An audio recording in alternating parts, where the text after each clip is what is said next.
Hello दोस्तों, स्वागत है हमारे यूट्यूब चैनल सुपर 30 स्टार में।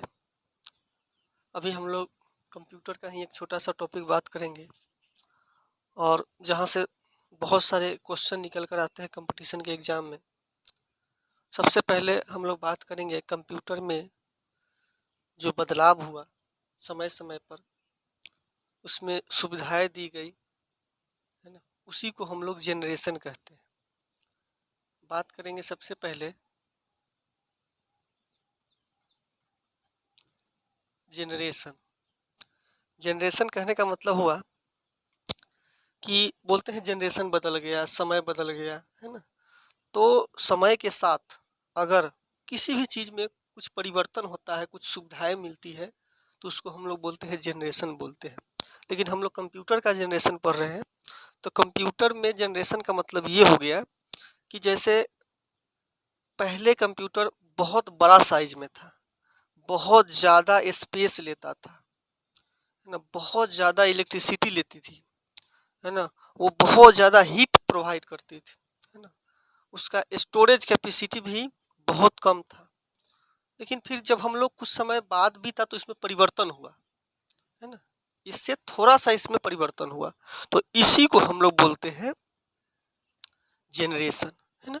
तो कंप्यूटर में जैसे जैसे सुविधा बढ़ती गई वैसे वैसे जो है वो आपको जनरेशन भी बढ़ता गया, है ना। जैसे मोबाइल में हम लोग 2G 3G 4G, उस जी का मतलब क्या होता है? जनरेशन। मतलब उसके फीचर में, उसके स्पीड में, है ना, बदलाव हुआ। तो इसी प्रकार से हम लोग इसमें जो जनरेशन पढ़ेंगे वो 5 जनरेशन पढ़ेंगे। टोटल कितना पढ़ेंगे? 5 जनरेशन पढ़ेंगे। यहाँ पहला हो जाएगा फर्स्ट जनरेशन। First generation. दूसरा हो जाएगा सेकेंड जनरेशन।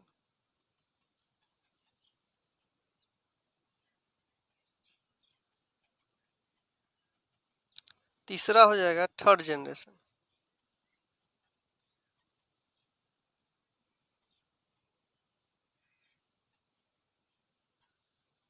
चौथा हो जाएगा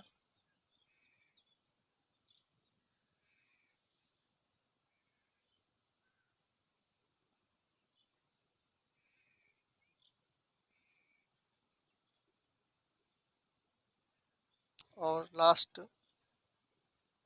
फिफ्थ।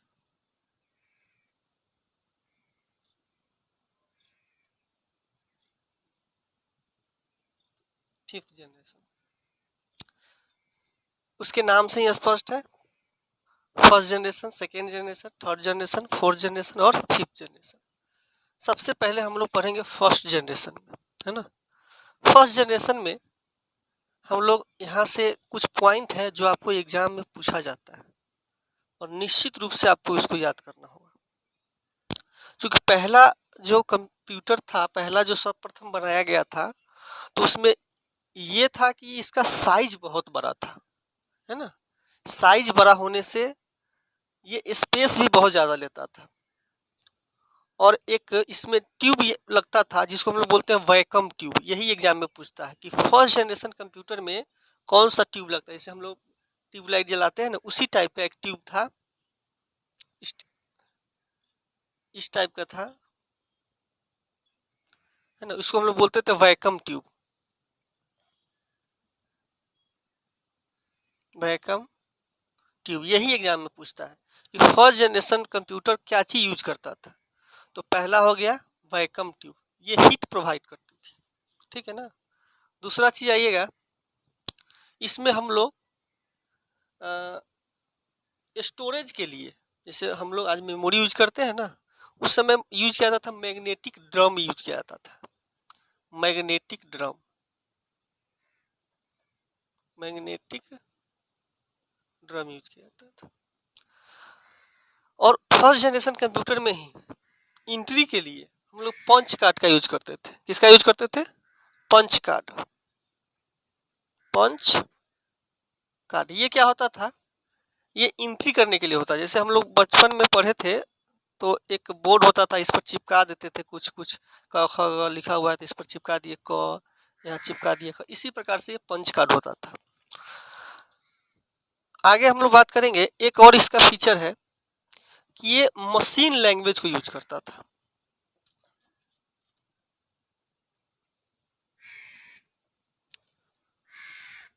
मशीन लैंग्वेज को यूज करता था। मशीन लैंग्वेज कहने का मतलब हो गया कि ये डायरेक्ट 0 और 1 के ही फॉर्म में ये एक्सेप्ट करता था। ठीक है, तो ये कुछ पॉइंट हो गया जो आपको एग्जाम में पूछता है। पहला आपको याद रखना है, हर हाल में इसको याद रखना है कि फर्स्ट जनरेशन कंप्यूटर में वैक्यूम ट्यूब का यूज होता था। स्टोरेज के लिए मतलब रखने के लिए मैग्नेटिक ड्रम का यूज होता था। एक ऐसा ड्रम टाइप का होता था, इसी में जो डाटा सबको रखा जाता था, वीडियो है ऑडियो जो भी हो, हम लोग उसी में रखते थे। पंच कार्ड इनपुट के लिए क्या आता था।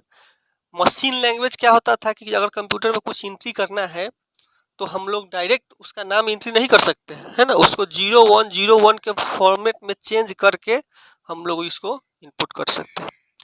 उस समय का एक काफ़ी प्रचलित कंप्यूटर था जिसका नाम था यूनिवैक। यूनिवैक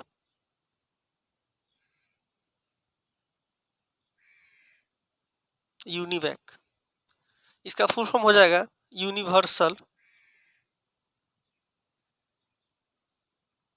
यूनिवर्सल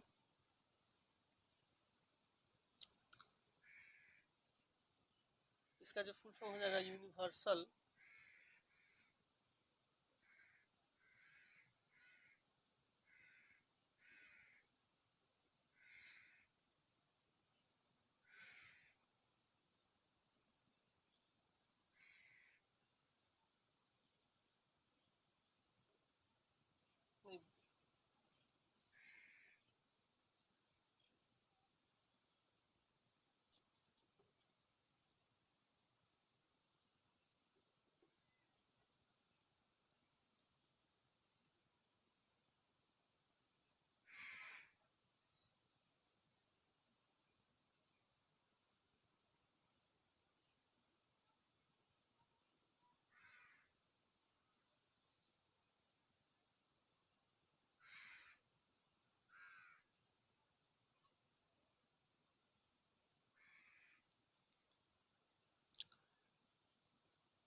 आइए, इस जनरेशन में दो कंप्यूटर काफ़ी प्रचलित था।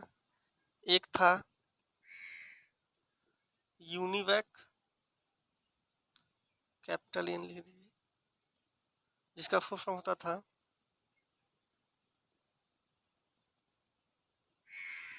Universal automatic computer.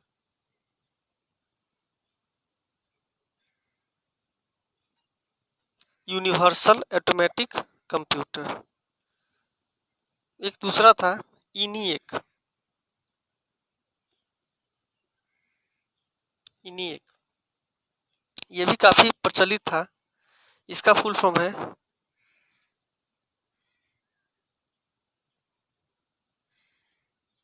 Electronic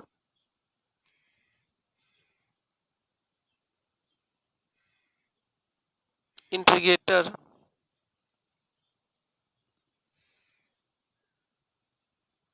and electronic integrator and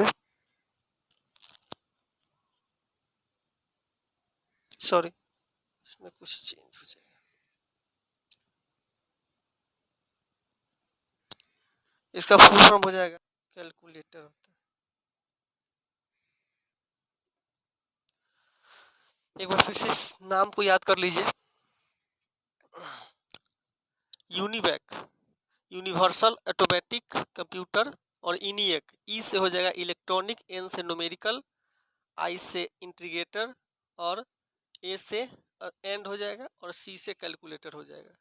तो ये दो जो कंप्यूटर था आपके उस समय काफ़ी प्रचलित था, यूनिवैक और इनिएक। यूनिवैक और इनिएक, यूनिवैक का फुल हो जाएगा यूनिवर्सल ऑटोमेटिक कंप्यूटर, और इनिएक का हो जाएगा इलेक्ट्रॉनिक्स न्यूमेरिकल, या न्यूमेरिक भी कर सकते हैं, न्यूमेरिक इंटीग्रेटर एंड कैलकुलेटर। ठीक है, चलिए धन्यवाद। आप लोग इसको एक बार फिर से रिवाइज कर लीजिएगा।